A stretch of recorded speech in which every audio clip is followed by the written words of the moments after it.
Find free adult education classes near you at finishyourdiploma.org. That's finishyourdiploma.org. Brought to you by the Dollar General Literacy Foundation and the Ad Council. Finally, a good reason to have a smart house. Just say, Alexa, play 93.7 The Ticket, and we'll magically start playing. How's it work? Nobody knows. Don't ask questions. Live from the heart of Lincoln, America, welcome to Ticket Weeknights on 93.7 The Ticket and theticketfm.com. All right, welcome back in. This will be a maybe somewhat short segment. It depends how exciting things get here in this Nebraska basketball game. Of course, home game for Nebraska basketball facing North Dakota. It is currently a hold your breath kind of game. They're only up by 6 points to an 8-4 North Dakota team. But again, North Dakota's strength of play has not been nearly the same as Nebraska's. Earlier in the year, Iowa was able to beat this North Dakota team pretty handedly by, I think, nearly 40 points. It's definitely over 30. So right now, it's definitely a hold your breath for Nebraska basketball because, again, I can't stress this enough. You can't take these losses. It's going to hurt you far too much in the net rankings. If you want to go dancing, you have to be consistent, and it's only going to get tougher as the schedule goes on. So this is a game where you felt like after Kansas State, Nebraska was going to be able to pick up their next three pretty easily before they head back into some conference play, and there's still a chance they can win it. But right now, 60-66 with about 7 minutes of play left in the second half. So I'll keep you updated on that one as the game goes on. And hopefully I can talk about positive results and the team can get it done because they do have to adjust right now with no rank mass in the mix.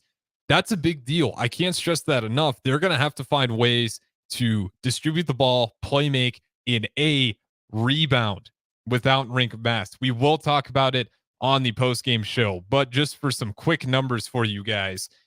Right now, the rebounds stand 38-32. Nebraska is getting outboarded by 6. They have 17 offensive boards to Nebraska's 12, 21 defensive to Nebraska's 20. So similar on the defensive rebounds, but they're getting killed on the offensive glass right now. You absolutely cannot afford that against a team who, let's just be quite honest, they're not as fast and they're not as strong and they're not as big. You need to be able to take advantage of these teams that you are quote unquote better on in terms of looking at the paper. And right now, it's just not quite looking that way. Even if they get the win here, it's an ugly win. It shouldn't have been that close to head into the first half. You hope they can find a way to adjust.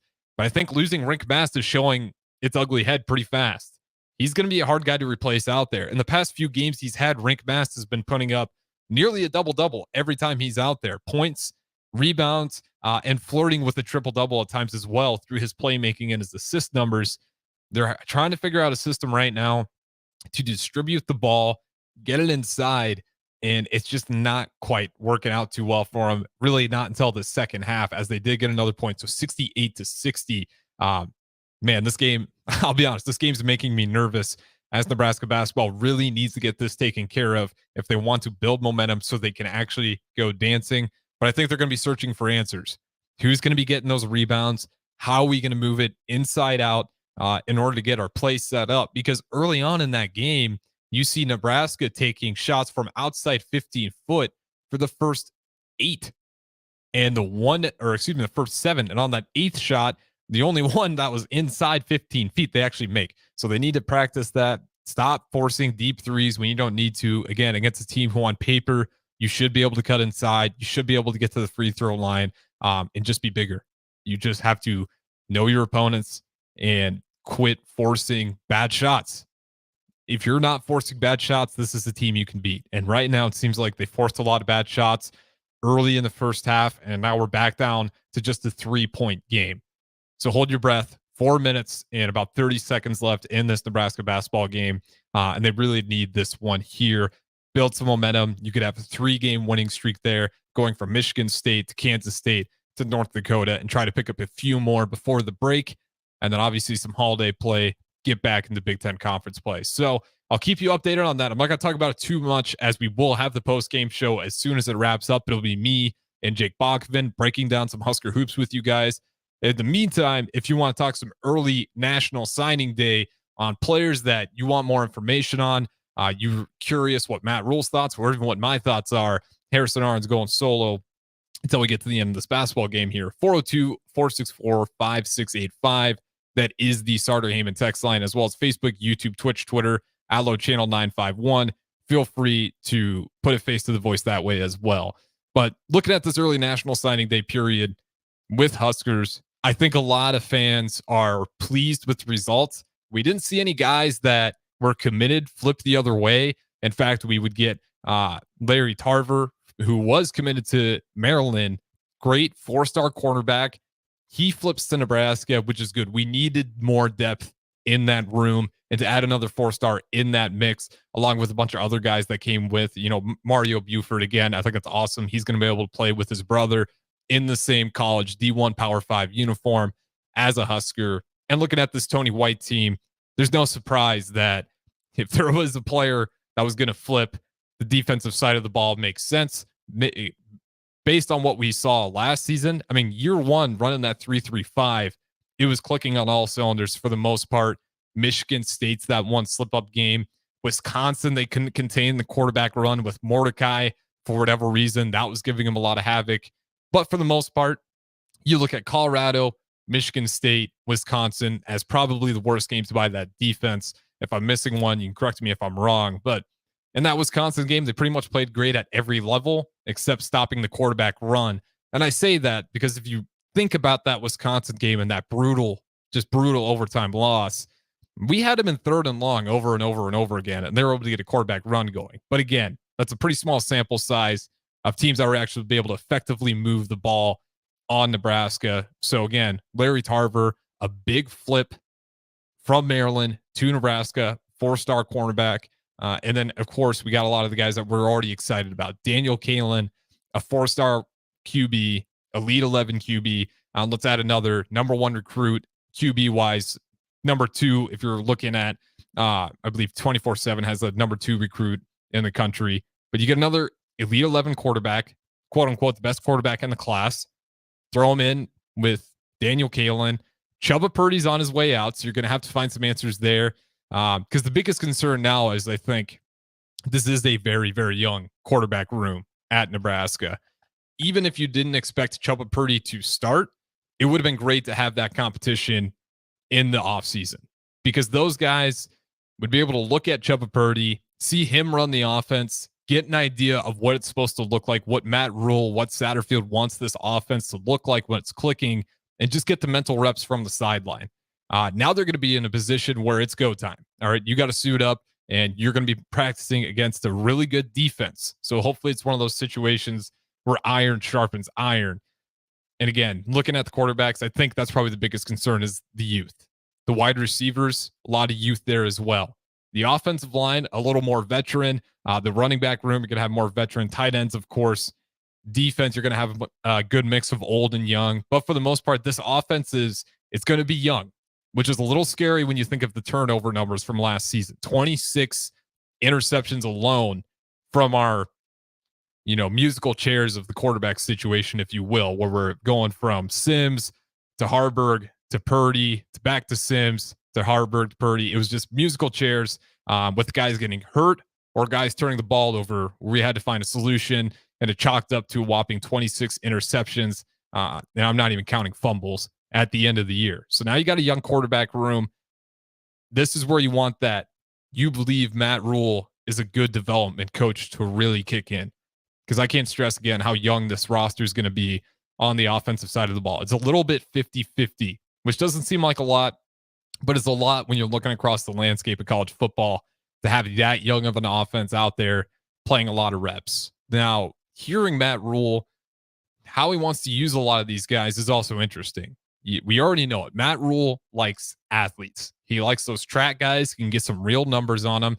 He talked about it. He only takes guys who he thinks have a chance to play in the NFL, which is kind of eye-opening for me to say the least, because I know he's always talked about his guys being NFL caliber on last year's roster, but now he's talking about the guys that he's bringing in. He only wants to bring in guys who he thinks have a legitimate shot to play in the NFL, and he brings in a bunch of athletes. He brings in guys who can move around on offense, Defense, same thing, especially in a 3-3-5 under Tony White. It's a lot more conducive to be able to move those players around from safety to rover to corner, even to linebacker. And you're going to have some veterans back there as well. So all that's totally possible with a flexible moving defense with multiple parts that can kind of rotate, interchange. Offensively, a little bit of the same story. You're going to have, you heard it today talking about Carter Nelson, how he wants to use him. Even mentioned the San Francisco 49ers talking about some positionless offense. And that's going to be interesting to watch because with Carter Nelson, again, he played 8-man football. That's not a knock on him. He was an 8-man football player who could have gone anywhere today. If he wanted to flip schools from Nebraska and wouldn't have taken much, any school would have been happy to take Carter Nelson in. So again, I'm not knocking the 8-man football, but what I will say is it's going to take a little bit to probably learn the blocking schemes. Now, how much time that takes, that'd be a Donovan Raiola question, but it's not going to be instant. So how they're going to use him offensively, it seems like they're going to really move him around. He won't just be playing that typical tight end position. He might be a wideout. He might be, running across as a wide receiver. At his size, he can be used in a lot of lethal ways. He's got great hand-eye coordination. He's got the speed. He's got the physicality. Rushed for over 1,000 yards in high school. So he's a guy that, again, he's proved multiple times he's a stellar athlete. It's going to be up to Matt Rule and Coach Satterfield. How do we unlock this guy's talent? How do we utilize what he's best at? Which, if you look at his film, to me, it's the route running and the obviously just playing receiver out there. A little bit, I don't want to say he is Travis Kelce, but Kelce and how he can find the soft spots in defense. How already at a young age, Carter Nelson has an ability to kind of create his own route on the fly in a way that's not confusing or going to damage the other route tree. He's good at finding those open pockets. He showed it time and time again, and high pointing the ball has been no problem for him, especially at the size he's at. He's only going to get bigger. He might still be growing. He's going to be a problem to be had in the future in Carter Nelson, especially if they can really find ways to unlock his game. And then, of course, another quick score update. We can feel a little bit better about Nebraska basketball. They are up 74-67 with about 2 minutes, 20 seconds to play here. And Nebraska basketball is steadily getting their shooting numbers back up. It was a pretty abysmal first half, about in the 30s, but they're now up to 45% and a good three-point percentage, about 34% from three. Free throw numbers, not great, 69% there. Not as great as what it's been in the past. So hold your breath. The game's not over, but they do have at least a 7-point cushion as it stands with only a couple minutes left of play. And join me and Jake Bachman on that one for the post-game show. And for anyone who's watching it, it'll be a great one to break down. We can talk about it, feel better about it going into the holiday season, because it's a little bit of a scare here, especially if they can't find a way to lock up a win.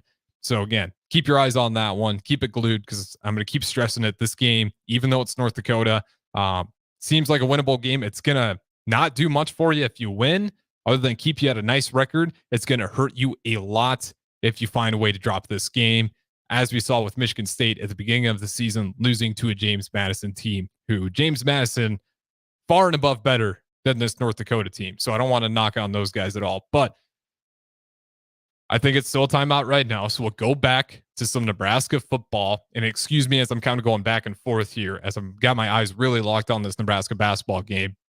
But with the recruiting class for Nebraska, can't stress it enough. You have a group of guys where you didn't see any flips. You already have guys from last year's seasons coming back to play another year of Matt Rule. Ty Robinson's a guy who had options to not come back and play for Nebraska, and he thought that was a better route to go. Hutmacher, he's coming back for Nebraska. Isaac Gifford back. Bryce Benhart back.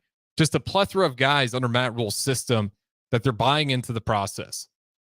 You talk about the recruits that committed. None of the guys that we had as commits flipped today. Another, at least, story to me that whatever Matt Rule is selling these guys, they're bought in. I don't think there's too many players out there that's not buying what Matt Rule's selling. There's not a lot of distrust, as it seems, especially looking at the roster from last season, how those guys are all willing to come back despite the season ending in a brutal fashion. I mean, you had 4 games left to go bowling. And at some point, you could have blamed that on how the coaches utilized you or how the coaches handled a situation with the injuries. And that didn't happen. And instead, they doubled down under Matt Rule. They took the losses personally. I feel like they put it more on themselves than the coaching staff. And they're back for more Husker football to wear that scarlet, that cream and white. It's going to be interesting year for year 2. I think the biggest problem for offense, I said it before, is the youth, about a 50-50 mix of veterans and young players.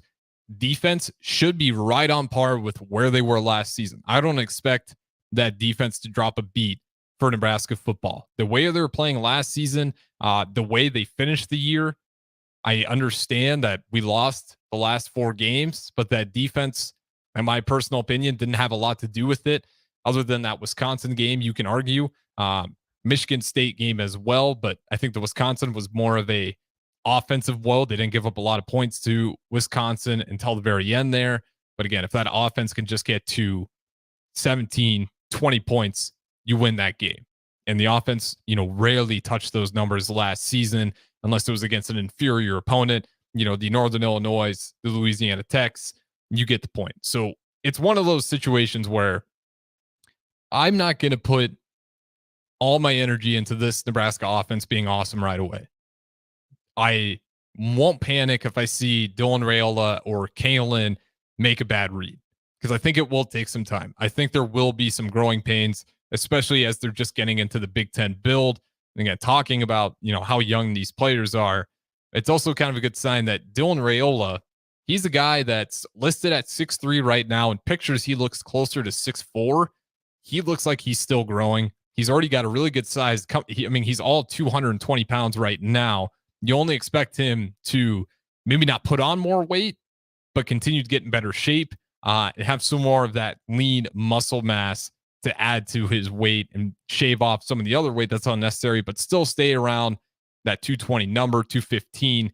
He's going to be a solid quarterback if he continues to develop strength, conditioning, because his pocket presence is already incredible. If you guys have the opportunity to watch the Dylan Raiola highlights once the news broke, shout out to Georgia football for putting a lot of those together when he was originally committed there, having an opportunity to dive through those. He's good in the pocket. He doesn't panic. He's able to make throws on the run. Even had a nice throw in his highlight reel where he's going to the ground, throws it on a dot for about all the way across the field for about 20 yards. He's just an athlete. He's got a lot of intangibles that get you excited. And then having Kalen there is incredibly important to me. I didn't want Dylan Raiola, especially with the news of Purdy leaving.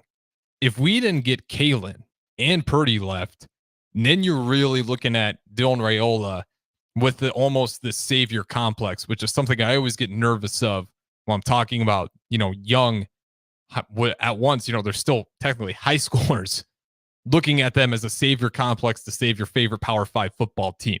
It's a lot of pressure, and typically it doesn't pan out as quick and as fast as you want to.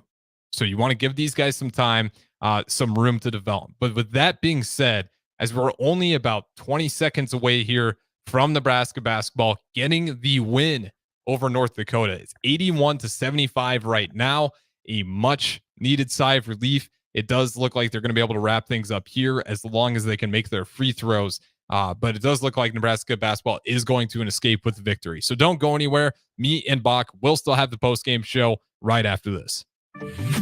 Not many businesses can say they've made it 60 years, but Madsen's Bowling